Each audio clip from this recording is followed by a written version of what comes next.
नमस्कार मंडळी, श्री स्वामी समर्थ. स्वागत आहे तुमचं माझ्या यूट्यूब चॅनलवरती. आजचा दिवस तुम्हा सर्वांना खूप छान सुखाचा समाधानाचा जाऊ देत हीच मी स्वामींच्या चरणी प्रार्थना करते आणि आजच्या या नवीन व्हिडिओला सुरुवात करते. पण त्या अगोदर तुम्ही माझ्या चॅनलवरती जर नवीन असाल तर चॅनलला पण लगेच सबस्क्राईब करा आणि कमेंटमध्ये श्री स्वामी समर्थ लिहायला अजिबात विसरू. उद्या 2 एप्रिल गुरुवारचा पवित्र दिवस आहे आणि या दिवशी हनुमान जयंती साजरी केली जाणार आहे. दरवर्षी चैत्र पौर्णिमेला हा सण साजरा केला जातो आणि यंदा चैत्र पौर्णिमेची सुरुवात 1 एप्रिलला सकाळी 7:06 झाली असून तिची समाप्ती 2 एप्रिलला सकाळी 7:48 होणार आहे. त्यामुळे उदय तिथीनुसार आपण हनुमान जयंती उद्याच साजरी करणार आहोत. धार्मिक मान्यतेनुसार भगवान हनुमानांचा जन्म चैत्र पौर्णिमेच्या दिवशी सूर्योदयापूर्वी झाला होता, म्हणून हा दिवस अत्यंत पवित्र आणि विशेष मानला जातो. हनुमान जयंती हा केवळ सण नसून श्रद्धा, भक्ती आणि शक्तीचा उत्सव आहे, कारण भगवान हनुमान हे श्रीरामाचे परमभक्त, संकटमोचक आणि अमर शक्तीचे प्रतीक मानले जातात. या दिवशी अनेक भक्त उपवास करतात, मनापासून पूजा करतात आणि पूर्ण भक्तिभावाने हनुमानांच्या चरणी आपली प्रार्थना अर्पण करतात. कारण असा विश्वास आहे की या दिवशी केलेली पूजा आणि सेवा आपल्या जीवनातील अडचणींमधून मुक्त करते आणि सकारात्मक बदल घडवते. आजच्या या व्हिडिओमध्ये मी तुम्हाला एक अतिशय सोपा आणि प्रभावी असा उपाय सांगणार आहे, जो तुम्ही उद्या हनुमान जयंतीच्या दिवशी सकाळी केलास त्याचे चांगले परिणाम तुम्हाला अनुभवायला मिळू शकतात. तुम्ही इतर काही नाही केलं तरीही चालेल, पण फक्त हा एक छोटासा दिवा योग्य ठिकाणी लावला तर असं मानलं जातं की जीवनातील अडथळे कमी होतात, नकारात्मकता दूर होते आणि घरात सुख, शांती आणि प्रगतीचा मार्ग खुला होतो. आता हा दिवा नेमका कुठे लावायचा, कसा लावायचा आणि त्यामागचा भाव काय असावा याबद्दलची सगळी माहिती आजच्या व्हिडिओमध्ये मी तुमच्यासोबत शेअर करणार आहे. त्यामुळे व्हिडिओ हा स्किप न करता शेवटपर्यंत नक्की पहा, जेणेकरून तुमच्यापर्यंत योग्य ती माहिती पोहोचेल. आणि तुम्ही माझ्या चॅनलवरती जर नवीन असाल तर चॅनलला पण लगेच सबस्क्राईब करा आणि बेल आयकॉनला सुद्धा प्रेस करा, म्हणजे मी जेव्हा कधीही नवीन व्हिडिओज अपलोड करेन त्याचं नोटिफिकेशन सर्वात आधी तुम्हाला मिळेल आणि तुमचा एकही व्हिडिओ हा मिस होणार नाही. तर पहा, आजच्या या व्हिडिओमध्ये मी तुम्हाला जो उपाय सांगणार आहे तर तो तुम्ही उद्या हनुमान जयंतीच्या दिवशी सकाळी 8 वाजण्याच्या आधी करायचा आहे. आणि शक्य असेल तर अगदी ब्रह्ममुहूर्तावरती उठून हा दिवा लावला तरी त्याचं फळ हे अजूनही अधिक चांगलं मिळतं. कारण धार्मिक मान्यतेनुसार भगवान हनुमानांचा जन्मही सूर्योदयाच्या आधी म्हणजेच ब्रह्ममुहूर्तावरती झाला होता आणि म्हणून त्या पवित्र वेळेत हा उपाय केल्यास त्याची सकारात्मक ऊर्जा अधिक प्रभावीपणे आपल्यापर्यंत पोहोचते. पण जर इतक्या लवकर उठणं शक्य नसेल तरीही काळजी करू नका.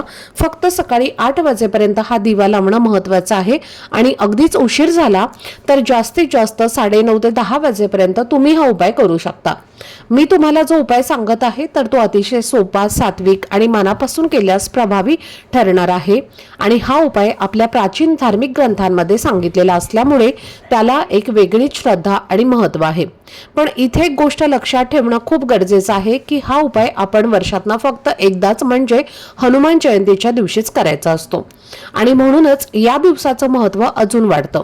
कारण या दिवशी प्रत्येक घरात आणि प्रत्येक मारुती मंदिरात पूजा, जप आणि भक्तीचा माहोल तयार झालेला असतो.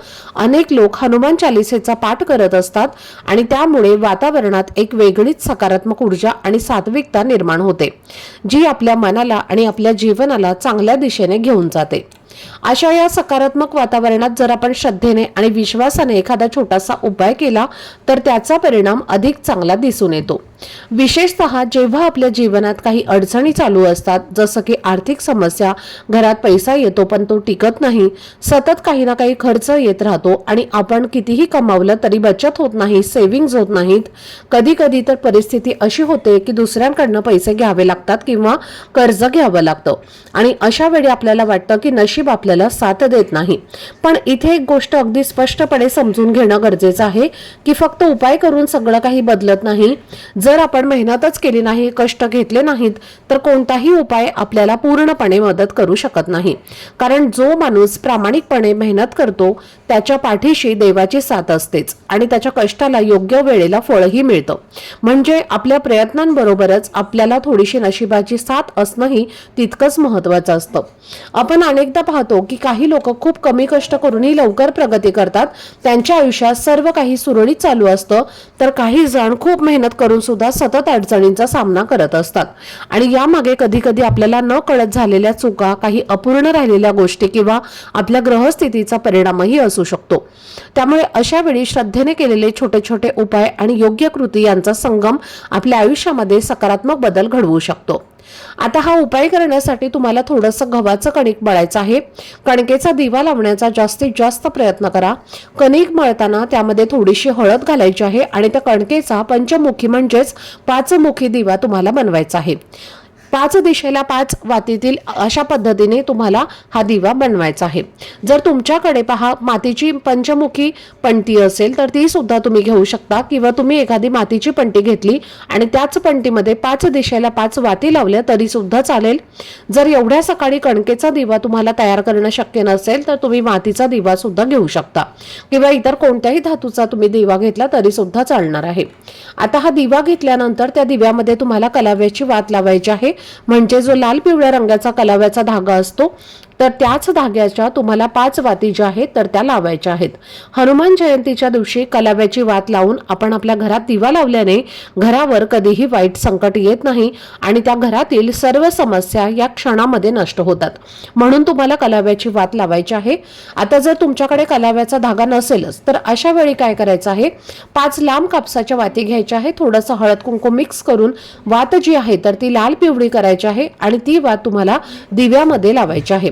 त्या दिव्यामध्ये तुम्हाला शक्यतो मोहरीचं तेल घालायचं आहे। मोहरीचं तेल तुमच्याकडे नसेल तर साधं तेल घातलं तरी सुद्धा चालेल आणि त्यामध्ये थोडीशी पिवळी मोहरी किंवा काळी मोहरी तुम्हाला टाकायची आहे। त्यानंतर असा हा दिवा तुम्हाला प्रज्वलित करायचा आहे। एका प्लेटमध्ये ठेवायचा आहे, त्यामध्ये तुम्ही तांदळाचं आसन दिलं तरीही चालेल किंवा डायरेक्टली प्लेटमध्ये तुम्ही हा दिवा ठेवू शकता। आणि यानंतर हा दिवा जो आहे तर हा दिवा तुम्हाला तुमच्या घरामध्ये जे दक्षिण दिशा आहे तर त्या दक्षिण दिशेला तुम्हाला हा दिवा जो आहे तर तो ठेवायचा आहे।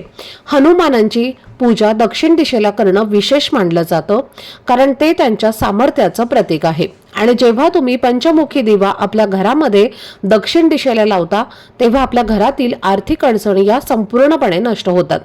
त्याचबरोबर जेव्हा तुम्ही दक्षिण दिशेला हा दिवा लावणार आहे तेव्हा त्या दिवा लावताना त्या दिव्यामध्ये तुम्हाला 4 लवंगा सुद्धा टाकायच्या आहेत।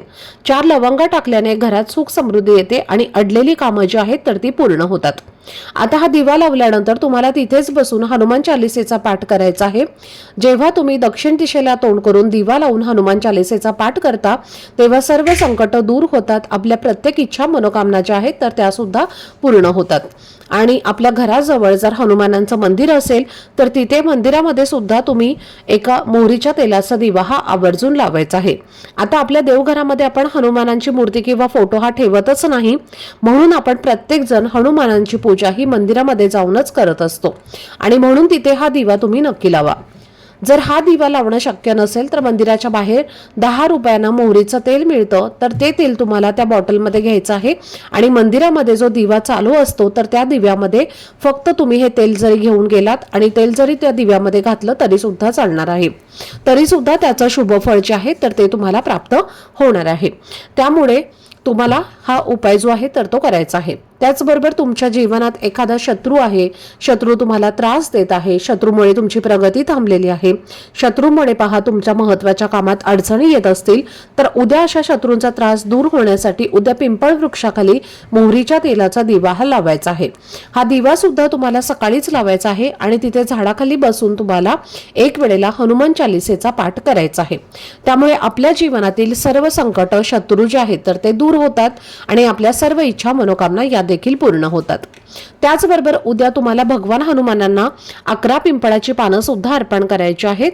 तर काय करायचं आहे पहा, 11 पिंपळाची पानं घ्यायची आहेत। आता आपण पिंपळाच्या झाडाखाली गेलो तर आपल्याला भरपूर पिंपळाची पानं खाली पडलेली दिसत असतात, तर त्यातलंच तुम्ही खाली पडलेलीच पानं जी आहेत तर ती तुम्हाला घ्यायची आहेत आणि शक्यतो झाडांची पानं तोडू नका। आता ही पानं घेताना कुठेही फाटलेली, चिरलेली किंवा कट झालेली अशी घेऊ नका, चांगली पानं तुम्हाला पाहून घ्यायची आहेत।